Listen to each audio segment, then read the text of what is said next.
de cette chaîne. Donc ce sera des recommandations de livres pour cet été puisqu'on est en plein dedans. Donc je me suis dit que ça pouvait être une très bonne idée de commencer par ça.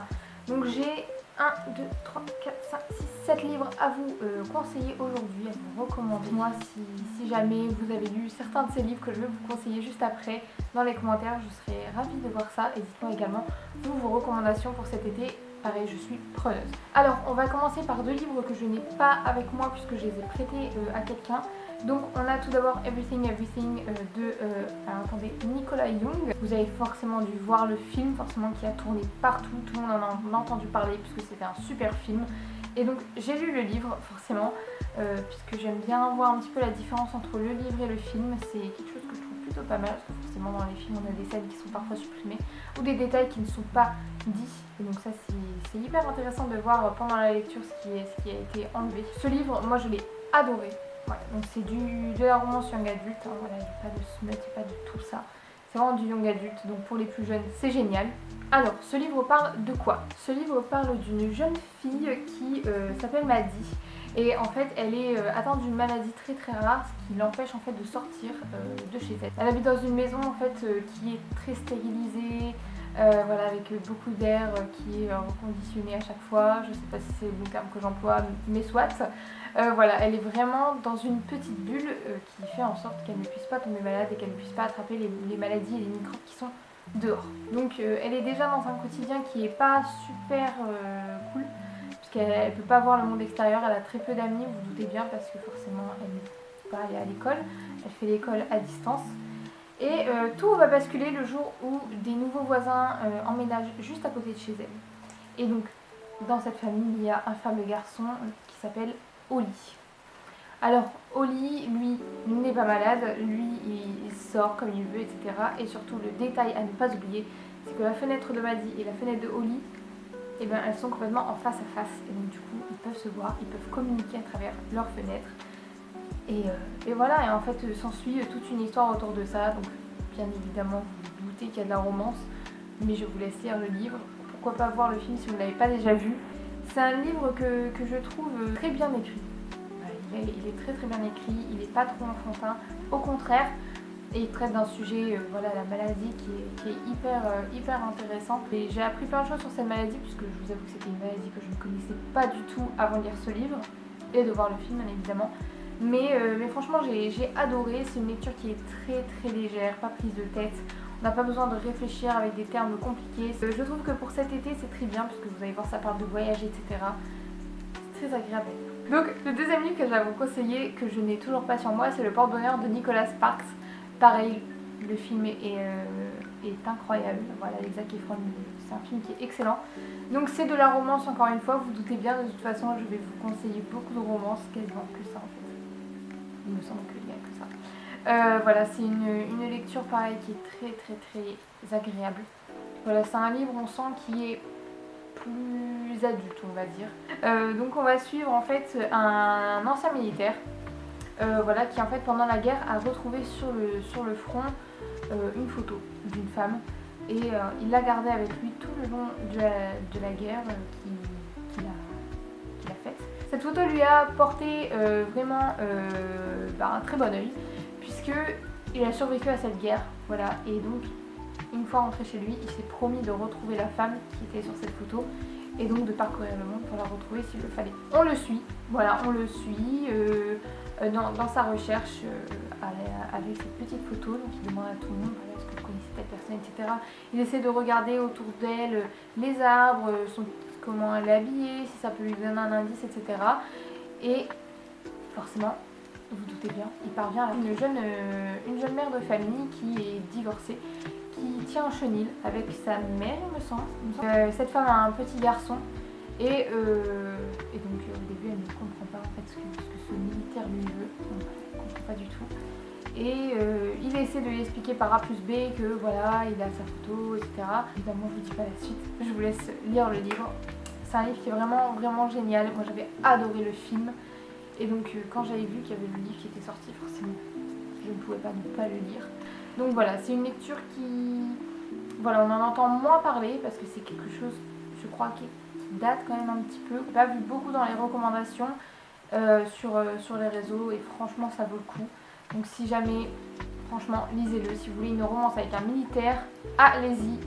C'est vraiment la meilleure romance que j'ai lue avec un militaire. Je vous...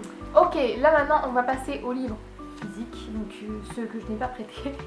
Donc on commence, voilà, on va commencer simple, basique, avec l'Anti-Lune de miel de Christina Loren. À la base, je n'aime pas du tout la plume. Franchement, j'avais déjà essayé de lire des livres d'elle et j'accrochais pas du tout avec la plume. C'était quelque chose que voilà, je n'aimais pas. J'aimais vraiment pas. Mais l'Anti-Lune de miel tournait énormément sur les réseaux et je me suis dit, il faut quand même que je teste ce livre, parce qu'apparemment c'est un best-seller. Donc je ne peux pas ne pas le lire pour voir. Je l'ai lu et étonnamment, c'était complètement différent de ce que j'avais pu voir dans les livres d'avant qu'elles avaient écrits. C'est vraiment un très bon livre. Je ne sais pas si je l'ai mis 5 sur 5, je ne crois pas. J'ai dû mettre un 3 sur 5. C'est un très bon livre. En fait, on suit tout simplement deux sœurs jumelles. Une qui a toujours de la chance et une qui n'a jamais de chance. Et en fait, celle qui a de la chance, Amy. Donc Amy va se marier. Et donc voilà, on assiste au mariage. La sœur jumelle qui s'appelle Olive est donc demoiselle d'honneur. Et elle se retrouve donc à nous raconter un peu le mariage, comment ça se passe, etc. Et à ce mariage, il y a le frère du futur marié qui est en fait rien de plus que Ethan Thomas. Ethan Thomas et Olive se détestent, voilà, ils se détestent, mais ils sont obligés d'assister à ce mariage tous les deux, puisque forcément, elle est la soeur de la mariée et lui est le frère du marié. À ce mariage, qu'est-ce qu'il y a? Il y a un buffet, un super buffet à volonté. Mais manque de bol, tout le monde tombe malade à ce buffet. Sauf deux personnes qui n'avaient pas encore commencé à manger, Ethan et Olive, voilà les deux. Donc tout le monde tombe malade, donc le mariage prend fin très rapidement. On a un petit problème puisque la lune de miel, elle commence le lendemain. Donc Amy, la soeur jumelle de Olive, lui dit écoute, on ne va pas pouvoir aller à ce mariage, cette lune de miel, donc je te l'offre, une lune de miel à deux, tout est bien. Donc Ethan et Olive se retrouvent à partir en lune de miel à deux alors qu'ils se détestent. Donc du coup on va les suivre à Maui. Voilà, donc c'est voilà, l'île paradisiaque, etc. On va suivre cette lune de miel un peu chaotique avec ces deux personnes qui se détestent. Et c'est un livre qui est franchement drôle. Et si je vous dis depuis tout à l'heure qu'il n'y a que de la romance dans ce que je vous conseille, il y a un petit peu de romance dedans. Voilà, mais il y a aussi des plot twists et des petits secrets qui sont révélés.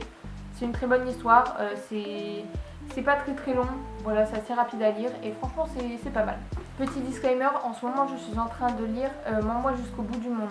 Donc je vous l'ai pas mis dans cette vidéo puisque je sais pas vraiment la fin de l'histoire, je commence tout juste le livre.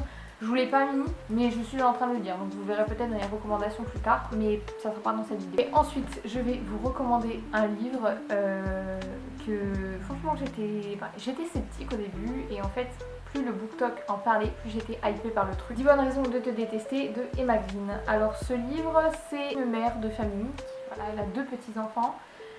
Qui sont en bas âge, hein. Je sais plus exactement l'âge des deux enfants, je vous avoue, mais ils sont pas très vieux. Et en fait, ils n'ont pas de papa. Elle tombe enceinte d'un garçon avec qui elle a eu un coup d'un soir. Voilà. Elle s'est dit, c'est pas grave, je vais élever mes enfants seule. Sauf que forcément, les enfants commencent à poser des questions, pourquoi on n'a pas de papa, etc. Donc elle s'est dit, ok, très bien, je vais retrouver leur père. Ce papa, où est-ce qu'il est? Il est à Hawaï. Donc le papa se met franchement bien, voilà, il est à Hawaï et il tient un hôtel écologique à Hawaï.